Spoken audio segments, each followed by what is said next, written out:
My family adopted me when I was 7. Now they want me out in 3 days because they will stop getting paid when I turn 18. Earlier today, I, 18M, was told that I need to pack my things and leave by the end of the week. I'm still in shock. When I was 7, I was removed from my biological family due to issues with my parents and placed in foster care. Eventually, I was matched with a couple who I'll refer to as the Peters, not their real name, even though a part of me wishes I could share it. The Peters were always kind to me, and over time, I began to see them as my parents. I called them Mom and Dad, treated them as such, and even regarded their biological son as my brother. I wasn't their only foster child. They currently have a 9-year-old boy who's been with us for just over a year. I was never formally adopted by the Peters, and I understand why. They relied on the fostering allowance. That fact didn't really bother me because they always reassured me that legal paperwork didn't define our relationship. Family is about love, not legality, they'd say, and I believed them. Today, out of curiosity, I visited the agency's website and learned that the Peters were receiving at least £2,400 per month for fostering me. But that income stopped now that I've turned 18. They did, however, apply for a staying-put arrangement, which would allow me to stay with them while they continued to receive some financial support, about £1,000 per month. They told me this arrangement was approved until I turned 21, so I assumed I'd be able to stay at least until I finished university. But today, they sat me down and told me I have to leave. They explained that fostering is a business for them, and they simply can't afford to keep me on the reduced allowance. They gave me 4 days to pack up and go. 4 days. They said they need my room to take in a new foster child. They actually said it's not personal, like that somehow makes this easier to accept. They also mentioned they would still consider me like a son, just not their son anymore, and that they'd like to keep in touch. What a joke. They're choosing to kick me out, an 18-year-old with no job, no income, nothing. I'm about to start university, but that doesn't seem to matter to them. Meanwhile, their 25-year-old biological son gets to stay. First update. I've reached out to my personal advisor, and we've scheduled an emergency meeting. Hopefully, I'll get more information about what my next steps will be, and he'll be able to help arrange some emergency accommodation for me.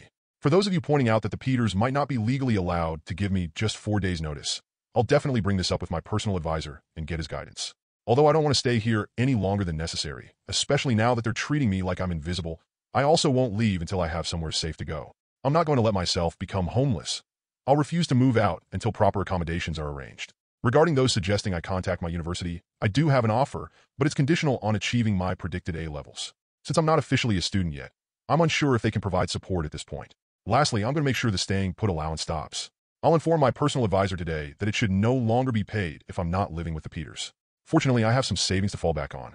Some people have mentioned that I might be entitled to a bursary when I start university, and I should also receive a maintenance student loan.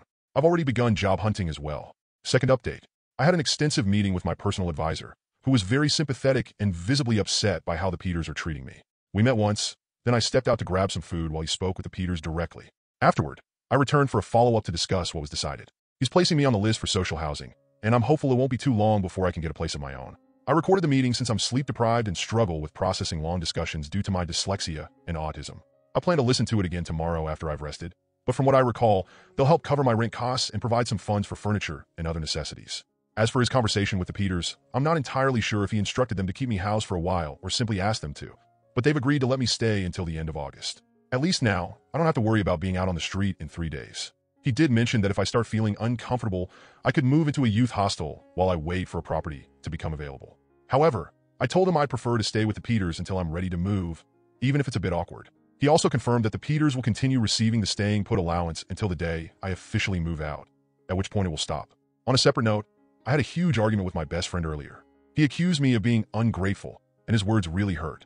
I expected him, of all people, to understand what I'm going through, but it seems like he doesn't.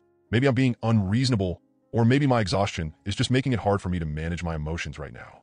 I plan to talk to him again tomorrow after I've had some sleep, and I'm really hoping this argument will blow over.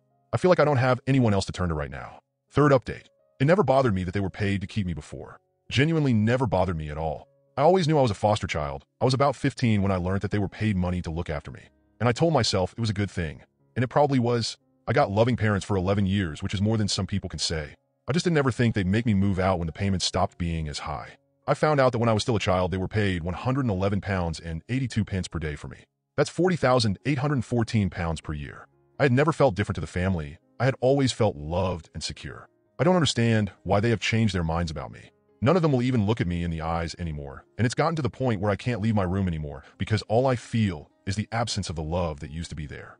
I didn't come down for any meal times, which was a rule that you had to before. If I didn't go down before, I wouldn't have gotten any food. But Mom brought it up to my room and knocked on the door to say she was going to leave it there for me. I've used that 100 times over and over again in my head to try and convince myself that they still love me. I called her by her first name when I came home yesterday. Not Mom, Claire. She looked upset when I did that, and a part of me is happy about that, and a part of me feels cruel for it. I knew it would hurt her, and I did it anyway. In some ways, I wish she wakes up to the pain she's causing me. I hope she takes it back and says that it is a lapse in judgment and that she loves me and wants me to stay. But if that were going to come, I think it would have already.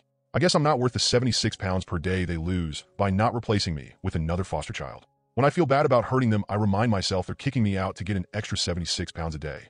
That's what I'm worth to them. 76 pounds per day. Fourth update. The Peter's son, Jamie, has found my original Reddit post. I guess I should have been more careful with the details, but my mind was so frantic at the point of writing it, I just couldn't think straight. I'm not sure how he found it, but considering it is almost 10K upvotes and Jamie was the person who introduced me to Reddit, I guess it might have just popped up on his page. Does anyone know if it might have popped up to him because we're on the same network / in the same location? A few hours ago, Jamie came to my room. He showed me the original post and asked if I had written it. At first, I tried to deny it, but I'm an awful liar, so he just knew. He asked why I didn't tell him about this, and I said I thought he knew. He told me he had no idea and would not have supported his parents throwing me out if he did. He was told I requested to move out. He genuinely seemed shocked and appalled at the details in the post. Against my wishes, he shared the post in the family group chat. He did this out of a place of wanting to defend me. Mom, Dad, I really think you should read this and see the impact this is having on, but I really wish he didn't do it. They've both read the message, but neither have responded. I have not left my room since. I'm really anxious right now. Like I'm at the level before a panic attack. I can feel one coming on. I'm going to send this at the family group chat.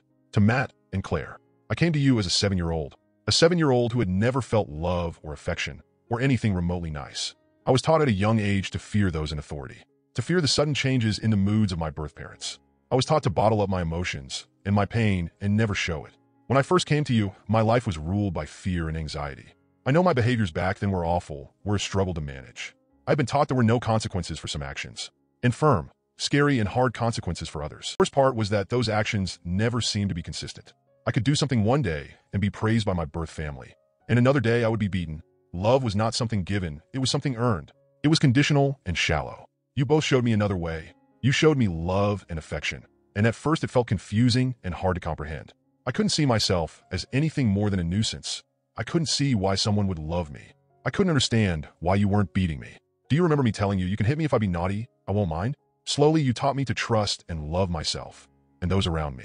You showed me that no matter what I did, you wouldn't give up on me. You wouldn't send me away or hate me.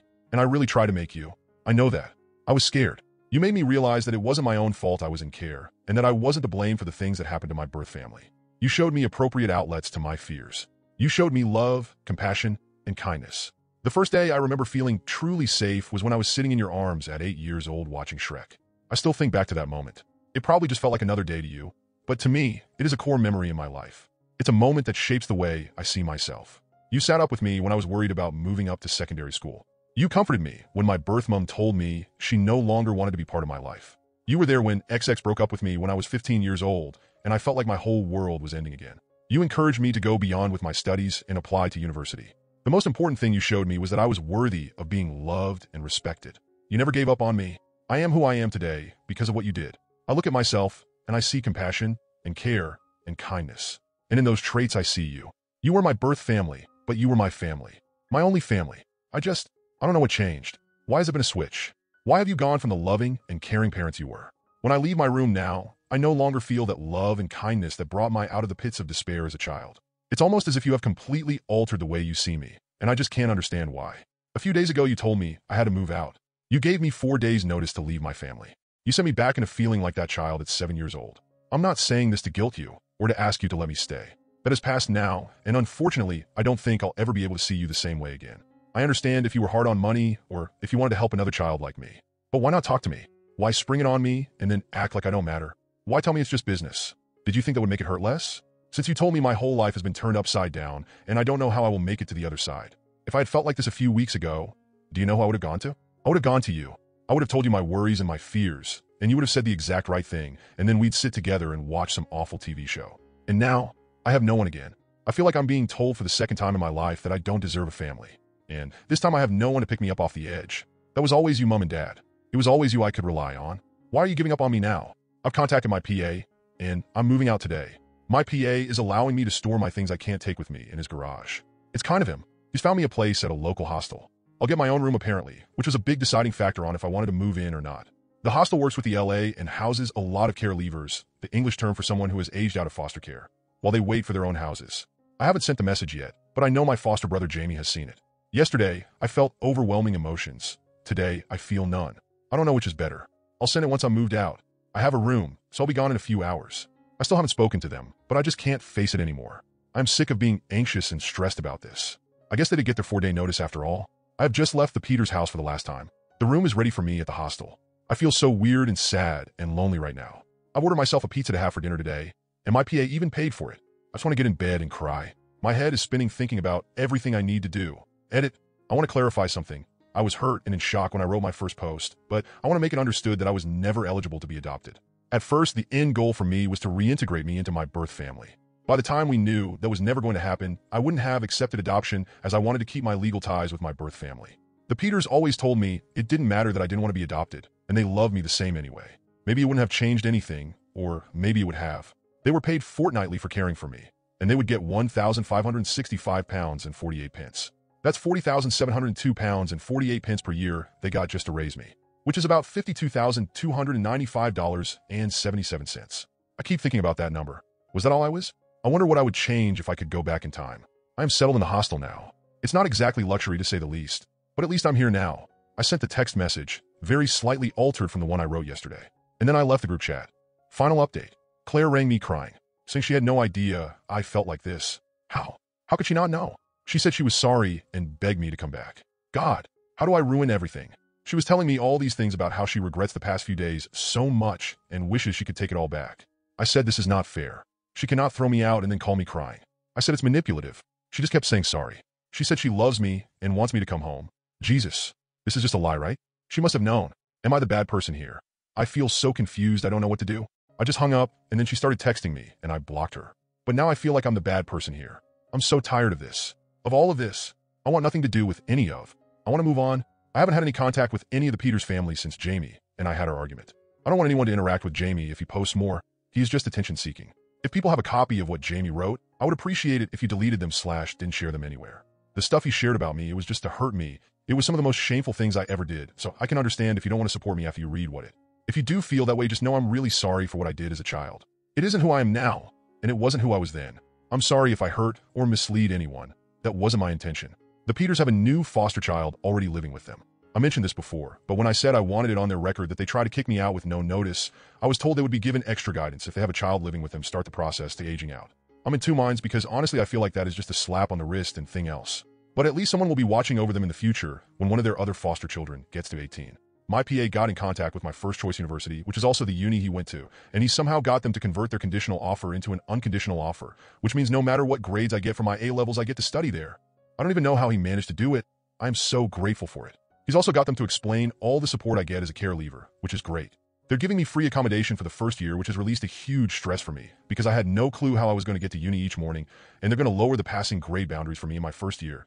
Though I hope I won't need this, I want to be getting good grades, and they're giving me a starter pack of important things I will need for my first year. Even though all those good things are happening for me, I just don't feel happy.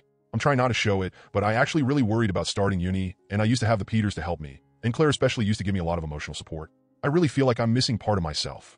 I feel stupid saying this, and you guys are probably going to tell me it's stupid, but I just went the other day and watched the Peters house from afar. They didn't know I was there, but I could see into the living room window, and they were just acting normal, and the new foster child was there also.